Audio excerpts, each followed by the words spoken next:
Habari ndugu mtazamaji wa channel yetu ya ENG Technology. Karibu tena leo kwa mfumo mwingine wa Church Management Information System. Mfumo huu unatumika makanisani kumanage taarifa zote za kanisani. Mfumo huu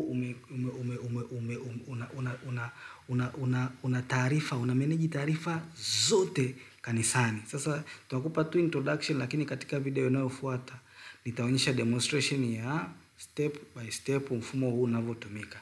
Lakini kwa kifupi ni kwamba mfumo huu una rekodi church members katika batani hiyo. Church members wote utawakuta mahali hapa, na wenyewe utawarekodi katika batani hii au hii. Hii unarekodi member mmoja mmoja, hii hapa unarekodi washirika wengi kwa wakati mmoja. Kwa hiyo utasave kwa batani hii hapa baada ya kuwa umerekodi. Lakini kuna hii ni ya mshirika mmoja mmoja, utaweka taarifa zake, then utaregister, utamsajili huyo mshirika na tarehe ambayo anasajiliwa basi. Lakini pia hapa kuna unaweza ukaedit taarifa ya mshirika. Utakuta hapa ukidouble click mmoja ambayo unataka kuedit taarifa husika, labda ni location au namba ya simu au chochote, unarekebisha then una update, then baada ya hapo inakuwa taarifa imerekebika ya huyo mshirika husika. Lakini hapa ndipo tunapowarekodi watoto wa kanisa. Watoto tunaingia hapa kwenye hii button, tutakuta list ya watoto wote, maana hao ni hapa kwenye hii hapa nyuma ni adult. Hapa watoto tunawasajili hapa watoto wetu kupitia fomu hii hapa, button hapa na kuedit hapa. Ndivyo tunavyorekodi watoto, kuonyesha kwamba sasa tujue kwa taarifa za kanisa kwamba watoto ni wangapi, washirika watu wazima ni wangapi. Ukitaka kupata hizo taarifa lazima umekuja kuwarekodi huku. Lakini pia tuna rekodi visitor mahali hapa. Hapa visitor member yote ambaye anakuja kanisani kwa mara ya kwanza kama mgeni, utamkuta hapa kwenye hii list kama amekwisha rekodiwa. Na hapa utaona kuna active. Hii ni active state ya mshirika ya mgeni. Lakini atakapokuwa amemaliza kuwa mgeni, anakuwa ni mshirika, hii inakuwa inactive kwa upande wa ugeni. Fomu ambao unarekodi visitor inapatikana katika batani hii. Utaingiza taarifa zake na tarehe ambayo amevisit kwa mara ya kwanza, then utamregister hapo. Kama hujaweka data haitakubali kurekodi. Hapa ndipo tunaweza kuedit taarifa za mgeni, labda location ilikuwa tumekosea au namba ya simu hatukuipata, sasa tumeipata. Tuna double click hapo, tunakuja kuirekebishia mahali hapa. Ukidouble click inakuja hapa, unarekebisha taarifa zake, una update. Hivyo ndivyo ambavyo una record. Lakini pia huyu mgeni anaweza kaa baada ya kukaa kwa muda fulani, kama mgeni ameendelea kuhudhuria kanisani, akaamua kulifanya kanisa hili kuwa kanisa lake, then mgeni huyu hawi mgeni tena, bali mnamhamisha kutoka kwenye ugeni, anakuwa ni member au mshirika wa kanisa. Tunakuja hapa kwenye membership grant. Hapa ndipo anapokuwa granted membership huyu mgeni. Wao utakuta wageni wote hapa, ukimchagua mgeni husika atakuja hapa, then una grant membership. Ukigrant membership mgeni huyu tayari hapa kwenye hii taarifa yake ya kwenye list ya wageni, hapa inakuwa inactive, kwa maana kwamba ni inactive visitor, sio mgeni tena. Hii inakuwa inactive, anahamia kwenye list ya members. Na kwa nini hatuifuti? Hatuifuti kwa sababu tunaweza tukataka taarifa ya mwaka jana ya wageni ambao wametembelea kanisani kwa mwaka jana mzima. Ina maana kama ukifuta hii taarifa huku, hutapata hizo taarifa za wageni katika mwaka uliopita au katika siku zilizopita. Kwa hiyo hatufuti, bali tunaiweka inakuwa inactive. Lakini ukishakuwa hapa inactive, na maana utamkuta kule kama mshirika kule kwenye list ya washirika. Hivyo ndio namna ambavyo tuna manage wageni. Lakini pia hapa kuna other records. Tumesema mfumo huu una manage taarifa zote za kanisani. Kwa hiyo taarifa zote utazikuta zinakuwa managed hapa kwenye huu mfumo. Kwa hapa kwenye other records utaona hapa kuna appointments. Kwenye appointments hapa unaweza kuna washirika ambao huwa wanaweka appointment ya kuonana na mtumishi wa Mungu wa mchungaji au kiongozi fulani wa kanisa, wao wanaweka appointment ili kuwa na systematic information. Mchungaji akija kanisani katika tarehe fulani anajua kabisa kwamba leo pamoja na ratiba zake alizonazo, lakini kuna washirika kadhaa ambao wanakuja kumuona. Kwa hiyo atakuja kuweka appointment hapa. Huyu mtumiaji wa mfumo ambao ni administrator wa church administrator ataingia hapa, atachagua, maana atachagua hapa jina la mshirika. Then ukishachagua jina la mshirika andika maelezo ya appointment husika na tarehe ambayo anataka kuja na muda, kama anafahamu muda unaandika na muda hapa ambao anataka kuja kumuona mchungaji, then una record. Lakini pia unaweza ukarekebisha taarifa za huyu mtu ambaye anakuja kumuona mchungaji. Taarifa zikabadilika, zikibadilika unaingia hapa kwenye edit. Taarifa zinaweza kubadilika, anaweza ikawa amebadilisha tarehe, amepata uzuru katika tarehe ile ambayo amesema anakuja kumuona mchungaji, au muda ambao alisema anakuja kumuona mchungaji amepata uzuru, unataka kubadilika. Lakini pia hapa kwenye kuedit taarifa, kama appointment imekwisha kukamilika, then mchungaji ametoa feedback kwamba hawa watu wamekwisha waona, then huyu administrator kwa mfumo anakuja hapa ana click done, kwamba hii appointment baada ya kuiselect hapa utaikuta kabla haijawa done, utaikuta hapa iko not done, then anakuja hapa na click done kuonyesha kwamba afu ana update kuonyesha kwamba appointment hii imekwisha kukamilika. Hivyo ndo namna ambavyo na manage appointment. Na maana mwisho wa siku ukienda kwenye report unaweza kupata report ya appointments, kuona kwamba appointment ambazo zimefanyika ndani ya muda fulani, ukachagua labda tarehe fulani hadi tarehe fulani, appointment ambazo zilifanywa na mtumishi wa Mungu mchungaji, unaweza kuzipata kwenye report kule, kwamba zimekuwa baada ya kwamba zimerekodiwa hapo, unaweza kuzipata kule kwenye report. Lakini pia hapa kuna events attendance. Kulingana na wao watumiaji wa huu mfumo wamekuwa wakichukua attendance katika events zao za kanisa. Na events inaweza ikawa ni ibada ya Jumapili, inaweza ikawa ni ibada ya katikati ya wiki, inaweza ikawa ni tamasha au event yoyote. Kwa maana wataingia hapa, wana tarehe ya event husika, jina la event, alafu na idadi ya adult, idadi ya children, idadi ya visitor ambao wamevisit, alafu hapa toto itaweka yenyewe. Kadri unavyokuwa unaendelea kuingiza huku, ile toto ina calculate yenyewe. Kwa hiyo ukirekodi hapo unakuwa umerekodi hiyo attendance, of which mwisho wa siku unaweza ukapata report ya attendance kwamba kwa mwaka wa jana, mwaka mzima jana, watu ambao wameattend kwenye events za kanisa ndio walikuwa ni wangapi. Unaweza ukapata ripoti hiyo kwenye reports Lakini pia unaweza ukaedit hapa kama taarifa haiko sawa, una edit. Lakini pia hapa kuna causes request. Wapo washirika, kanisa hili limekuwa likitoa support kwa washirika wake ambao wanahitaji kujifunza course mbalimbali, short courses mbalimbali, vitu mbalimbali. Kwa hiyo maana hapa unaingia hapa new course request, unachagua member, lazima awe ni member ambaye anaomba kujifunza kitu fulani, lazima utamchagua hapo, then utaandika jina la course anayotaka kujifunza na description au specification ya hiyo course anayotaka kujifunza.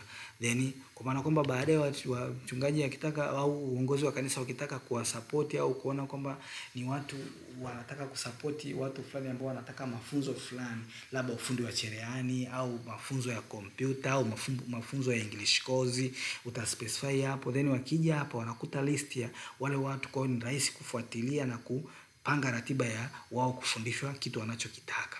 Na hapa unaweza kuedit kama mshirika amebadilisha mawazo, anabadilisha kozi, anataka kozi fulani, au hapa kwenye kuedit kama kozi fulani imekwisha kufanyiwa, imekwisha kukamilika, labda mafunzo haya yamekwisha fanyika, yamekamilika, utamchagua yule mtu hapa chini, alafu atatokea hapa, then una click done ili kusudi kwamba kuonyesha kwamba huduma hii imekwisha fanyika. Tumesema mfumo unarekodi taarifa zote. Ukiachana na cause request, hapa kuna church inventory.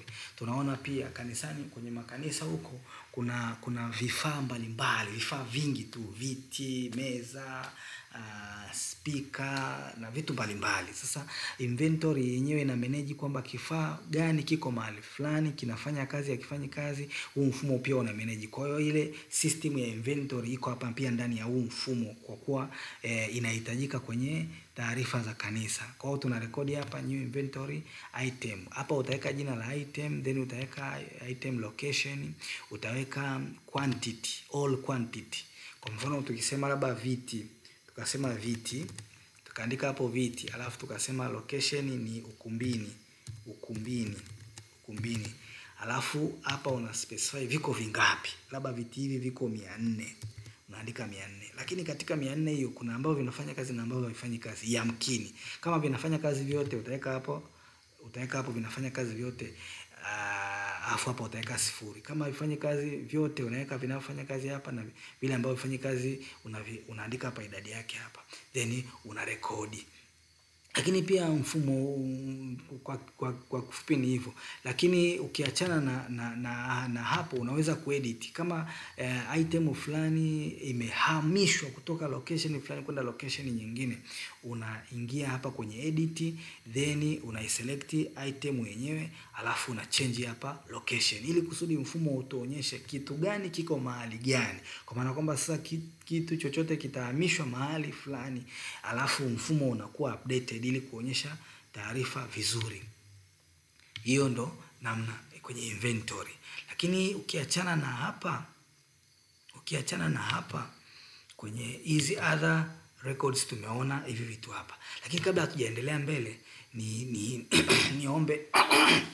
niombe ndugu mtazamaji kusubscribe channel hii yetu ya ENG Technology, ili kusudi uweze kupata kusupport, lakini pia uweze kupata notification ya updates za mifumo yetu, lakini pia na introduction ya mifumo mingine mipya tunavyokuwa tunatengeneza. Lakini pia tusaidie kushare na watu wengine, lakini kulike, kucomment panapohitaji comment. Kama una swali lolote kuhusiana na demonstration hii, unaweza kutusaidia kucomment pale chini, na sisi tutajibu comment. Au kama unataka mafafanuzi ya kitu kinachofanyika hapa kama kilivyo, tusaidie kucomment pale chini, na sisi tutajibu kulingana na comment husika. Lakini pia usiache kuwasiliana nasi kama utakuwa una uhitaji wa mfumo husika kwa namba hizi kama zinavyoonekana hapa, namba za simu hizi na email address hii. Ukituandikia tutajibu, lakini pia ukitupigia tutacommunicate na tutasikiliza maoni. Unaweza ukatoa maoni kupitia kwa namba ya simu, lakini pia unaweza ukauliza zaidi ENG Technology, tutarespond. Lakini pia nionyeshe mifumo mingine ambayo list ya mifumo mingine ambayo iko demonstrated hapa kwenye channel yetu. Ni kama inavyoonekana hapa. Unaweza ukasoma mwenyewe ukaona, na kama kutakuwa kuna swali pale kwenye comment, au ukatupigia kwa namba hizo ambazo nimekwishaonyesha hapo awali, kulingana na mfumo ambao unataka mahali hapa. Lakini ni baadhi ya mifumo ambao tumeonyesha demonstration yake hapa kwenye channel, lakini kuna mingine ambayo hatujaonyesha mahali hapa. Kupitia kutupigia unaweza ukapata taarifa zaidi. Lakini pia unaweza ukawa wewe una uhitaji wa mfumo ambao hauko mahali hapa, lakini kupitia kutupigia unaweza tukakupa taarifa kwamba mfumo huo upo au haupo. Lakini pia kama tunaweza tukakudesignia, maana pia tuna design wenyewe, na hii tuna design kulingana na requirements za watumiaji. Karibu sana ENG Technology. Sasa tunaishia hapa kwenye other records. Kuna system settings. Hapa kwenye system settings tuna church staffs, taarifa za watumishi au wafanyakazi ambao wanakuwa wanafanya kazi wanalipwa kusupport shughuli za kanisani, na uendeshaji wa shughuli mbalimbali.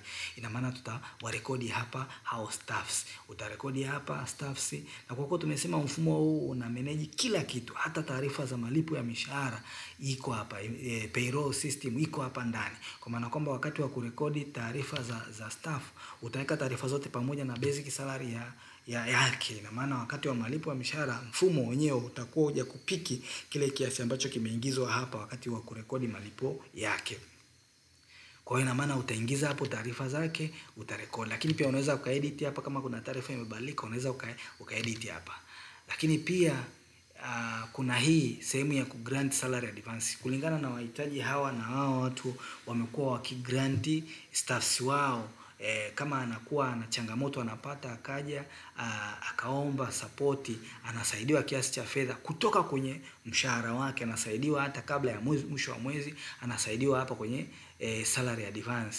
Ukiingia hapa utarekodi, then ukisha rekodi ukisave, itaenda kuonyesha kwamba huyu mtu alikwisha kupewa kiasi fulani cha kama salary advance, kwa maana kwamba akija kwenye wakati wa malipo system itakata kile kiasi ambacho alilipwa. Hivyo ndo namna ambavyo ina manage hapo kwenye eneo la staffs. Lakini pia kuna users. Hapa ni users, watumiaji wa mfumo. Ukiachana na hapo kuna church services. Kuna services mbalimbali ambazo ziko katika kanisa. Sasa tunazirekodi hapa ili pia kusudi kuonyesha washirika ambao wanahusika katika hizo services. Kwa mfano hapa kuna church pastors. Kuna watu ambao lazima kabla ya kuwa mchungaji lazima anakuwa ni member, anasajiliwa kama member wa kanisa. Kwa maana kwamba hata mchungaji ni member, ni miongoni mwa members wa kanisa. Kwa maana kwamba tutaspecify kwamba huyu ni mchungaji. Kwa lazima hapa tuonyeshe hizo services hapa ili wakati wa kuja ku specify kwamba ni nani ambaye ana save katika huduma fulani, tuweze kuispecify vizuri. Ukiingia hapa ukachagua service husika, then utapata wale washirika hapa. Utamchagua mshirika ambaye unasema huyu mshirika, alafu ukirekodi, ina maana mshirika unamspecify kwamba yeye ni church elder. Pamoja na kwamba ni mshirika lakini ni church elder. Kwa hiyo utaingiza hapo hizo taarifa ili kuonyesha pia mfumo huu, kwa sababu una manage taarifa zote, ili kuonyesha kwamba kanisa hili lina wachungaji wangapi, lina church elders wangapi, lina praise team wako wangapi, walimu wa watoto wako wangapi, media team wako wangapi, hivyo na kadhalika, mashemasi au ushers wako wangapi. Na hiyo utaipata kule kwenye report. Ni lazima uwe umerekodi hapa ili ukienda kule kwenye report upate hii taarifa vizuri. Inapokuonyesha list ya jumla ya idadi ya washirika, ikuonyeshe pia na wachungaji na hao watumishi wengine ikuonyeshe. Lakini ukiachana na hapo maana tuna introduce tu kwa kifupi, lakini namna ambavyo mfumo unatumika tutaonyesha kwenye video inayofuata. Lakini pia tusaidie kusubscribe channel yetu, tusaidie kushare na kulike na kucomment ili kusudi tuboreshe huduma hizi na tuboreshe, maana wakati mwingine upgrades zinafanyika kulingana na comment za watu. Ukiachana na hapo, tumesema mfumo huu una rekodi taarifa zote za kanisa. Kwa ukiachana na hapa, kuna hii sehemu ya accounts. Kwenye accounts kuna button zingine hapa. Kwa mfano ile salary advance tuliona kule nyuma, hapa pia ipo. Hapa una record salary advance kwa mtumishi staff husika, then itakuwa inaonyesha. Na maana utakapokuja kufanya malipo ya mishahara baadaye, itaonekana huyu mshahara wake ni kiasi fulani, lakini pia alikwishapewa kiasi fulani. Kwa hiyo na maana itadeduct tayari pale. Kwa mfano huyu utaona hapa, huyu alipewa shilingi 50,000. Kwa maana kwamba katika mshahara wake hichi kitatolewa kabla ya kulipwa. Mfumo wenyewe utatoa. Lakini hapa kwenye payroll, malipo ya mishahara. Sasa hapa malipo ya mishahara tunarekodi kwa staff mmoja kwa sababu wanaweza kuwa kwanza sio wengi, lakini pia wanaweza kuja kuchukua malipo yao nyakati tofauti. Kwa hiyo sasa ukija hapa utachagua account husika inayohusika na malipo, then utaspecify hapa jina la account. Kwa mfano tuchukulie yule ambaye alipewa salary advance. Utamchagua, ukishamchagua una specify kwamba ni mwezi Juni, mshahara wa mwezi Juni na mwaka wake na tarehe ya malipo, kiasi. Utaona hapa salary advance ni hii hapa.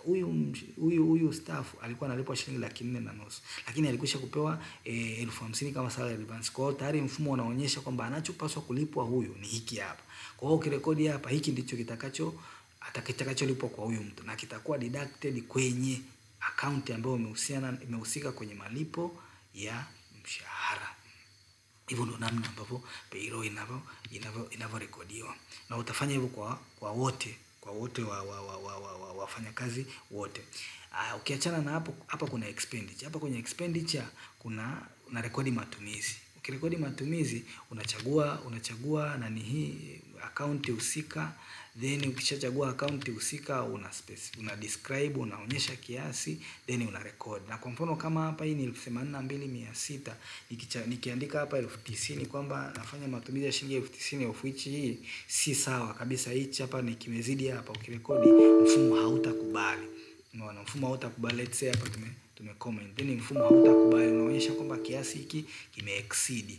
Kwa hiyo unaona mfumo una restrictions, kwa maana kwamba hauwezi ukaingiza data ambayo si sahihi. Lakini pia kuna uwezekano ukawa umerekodi hapa matumizi fulani, alafu ulipofika kule kwenye matumizi ukakuta kile kiasi cha fedha kimebaki, hakikutumika chote. Kwa kuwa mfumo huu una manage taarifa zote, utakuja kureturn balance hapa. Kuonyesha unachagua account ambayo kile kiasi kilitoka, then unaweka kiasi ambacho kinarudi kama return balance au kama change, una describe kwamba ni kimerudi kutoka kwenye matumizi fulani, then unaonyesha na hicho kiasi hapa. Unaonyesha hicho kiasi hapa ni balance ya account. Utaona balance ya account hapa, then hapo unaonyesha kile kiasi cha unachokiritani kama change. Hivyo ndo namna ambavyo expenditure tunamanage. Lakini hapa kuna button ya chart accounts. Hapa tutaziona account zetu zote tutaziona hapa. Then ukishaziona account zote hapa una new account. Ukitaka kurekodi new account unaingia hapa. Lakini hapa unafanya account charge, unaiongezea account fedha. Let's say ukasema petty cash account. Hii petty cash account ni ile account inayohusiana na matumizi ya hapa na pale, yani kile kiasi cha fedha ambacho kinakuwa kinatumika kwa dharura, yani kwa matumizi madogo. Kwa sasa kinakuwa charged, utaona hapa amount yake inaonekana hapa. Kwa sasa kama una tarehe ambayo unaicharge hii account, then unaonyesha income source. Unasema hapa kutoka kwenye church finance account, maana hichi kiasi na maana ni fedha inayotoka kwenye nani hii kwenye account ya kanisa. Lakini pia inawezekana pia ikawa ni sadaka ya mshirika ameamua kutoa kwa ajili ya matumizi hapa na pale. Utarekodi hapa, utaonyesha source ni kutoka wapi, then utaweka kiasi. Ukiklik charge, kile kiasi kitaongezeka hapa. Hivyo ndo namna ambavyo tunacharge account. Lakini hapa kuna kutransfer account. Transfer account, tunataka kuhamisha fedha kutoka account moja kwenda account nyingine. Kwa mfano, hapa tuna account ya internal cash account. Hii tunasema kwamba tunataka tuhamishe shilingi 100,000 kutoka kwenye hii tuipeleke kwenye petty cash account ili iwe inafanya matumizi ya hapa na pale. Kwa hiyo maana tutachagua hii internal cash account, then tutachagua hapa account 2. Hapa ni account 2, hapa ni account from, hapa ni account 2. Unasema hapa nahamisha kwenda kwenye account gani? Sasa hizi account 2 unaweza ukawa unapeleka kwenye bank account, bank account au mobile phone account. Hao wana bank account lakini wana mobile phone account, au offering account au petty cash account. Wewe utachagua account husika ambao unataka kutransfer hicho kiasi cha fedha. Kwa maana kwamba nikispecify hapo nikasema nataka kutransfer shilingi 50,000 ili iingie kwenye petty cash, nachagua hapa, then na specify amount shilingi 50,000, let's say iingie kama fedha ya nani iingie kwenye matumizi. Nitarekodi hapa, nikitransfer itasema account transfer successful.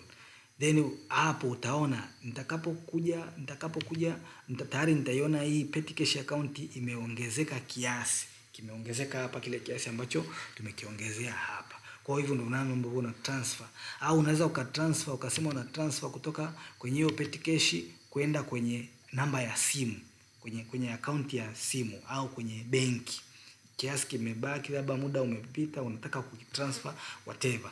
Hivyo ndio namna ambavyo tuna transfer nani hii. Lakini pia kama wakati wa ibada au event yote imefanyika kanisani, then kukawa sadaka imetolewa, ile sadaka inarekodiwa hapa kwenye account charge. Unaingia kwenye account charge, then unachagua offering account, then utaona hapa iko 0, then unaonyesha kwamba ni tarehe fulani, alafu income source una specify kwamba ni offering ya from Sunday services, au labda kutoka kwenye event fulani, kwamba ni sadaka kutoka kwenye event fulani, then una specify kiasi, una click hapo, then itakuwa umerekodi, umeingiza sasa hiyo amount ya sadaka iliyopatikanika katika account ya sadaka. Sasa kutoka kwenye account ya sadaka ndio unaweza sasa, baada ya kwamba imesharekodiwa hapo, imepita kwenye mfumo, then unaweza ukaamua kuihamisha, kuipeleka benki, au kuipeleka kwenye internal cash account, au kwenye account yoyote. Unaingia hapa kwenye transfer, au labda kuna matumizi yatafanyika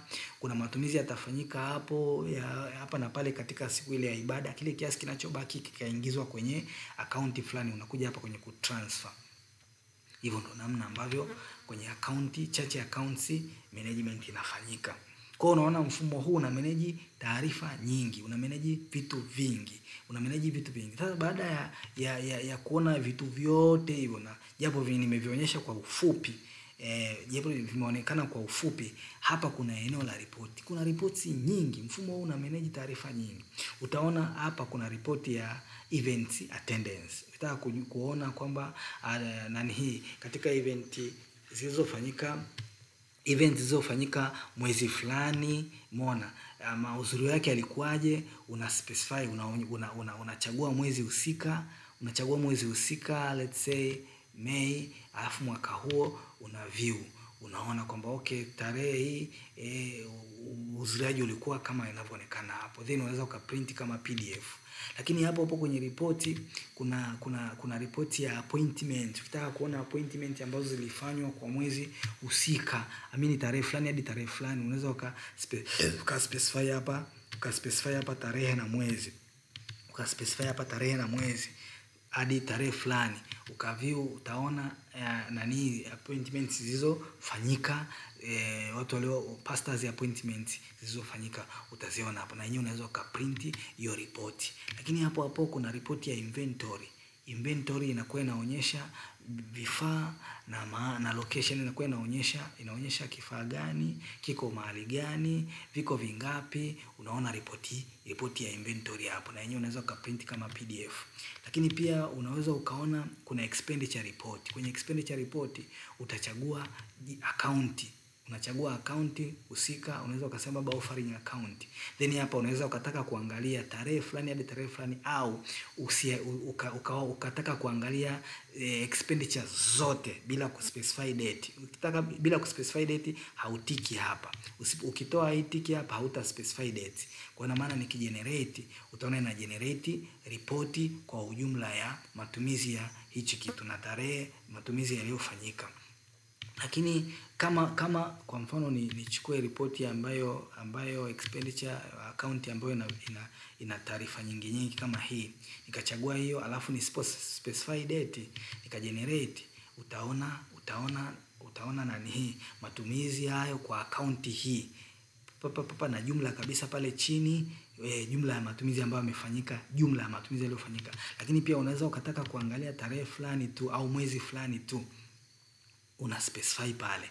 Lakini ukiachana na hapo kwenye expenditure, kuna hapa kwenye salary advance. Ukitaka kuona mwezi Juni waliopewa salary advance katika mwezi Juni, utaspecify hapo, utagenerate, itakuonyesha na jumla ya fedha ambayo imetoka kama salary advance kwa watumishi. Utaona hapa, na yenyewe unaweza ukaprint kama PDF.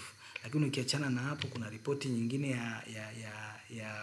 ya payroll, malipo ya mishahara, na yenyewe utaona, unachagua mwezi, afu ukicheki utaona malipo ya mishahara katika mwezi husika. Lakini hapa kuna cash flow. Hili eneo la cash flow, hii inaonyesha flow ya fedha kuanzia kiasi account imeanza mpaka current. Kwa maana kwamba itakuwa inakuonyesha, kwa mfano nikasema nataka kuangalia flow ya cash katika account ya internal cash account. Nikachagua hivyo, alafu nika view. Utaona ina generate, inakuonyesha tarehe hii ndivyo starting balance ilirekodiwa kama kiasi hiki hapa. Then ikarekodiwa ikawa ndo balance. Then ilivyokuwa ina flow inatoka, unaona cash flow in, cash flow out. Ilivyokuwa inatoka ikawa inapungua mpaka hapa ikaisha kabisa, ikawa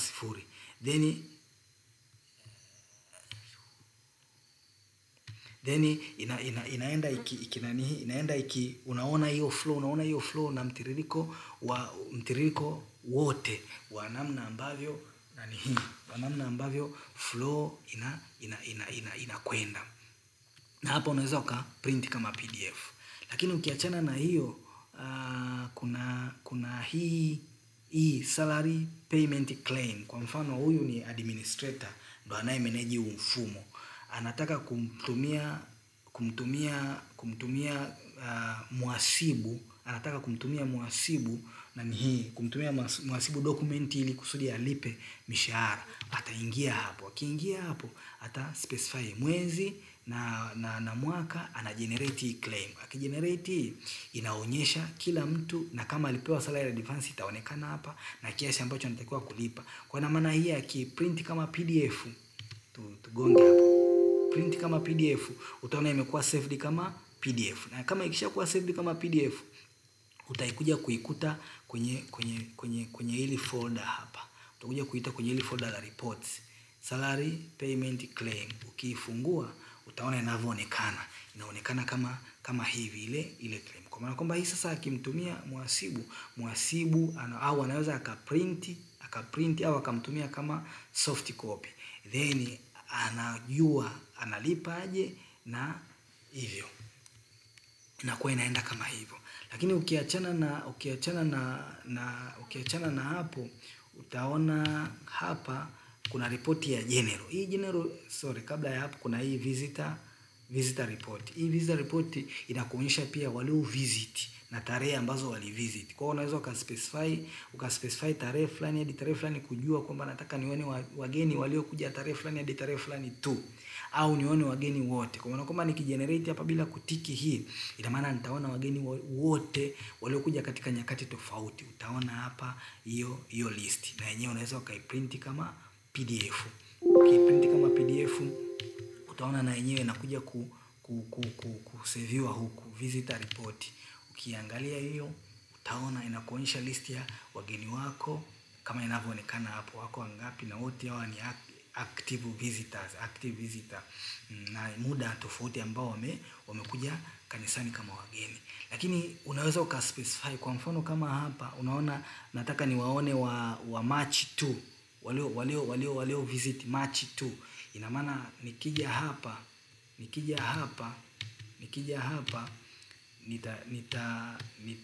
nitatiki hii, then nitasema tarehe moja mwezi wa Machi, mwezi wa tatu mpaka tarehe 30, let's say mpaka tarehe 30 mwezi wa 3. Nataka mwezi huu tu March. Nikigenerate itanionyesha hapa tu list ya wale ambao walikuja mwezi March. Unaona namna ambavyo mfumo una manage ripoti vizuri.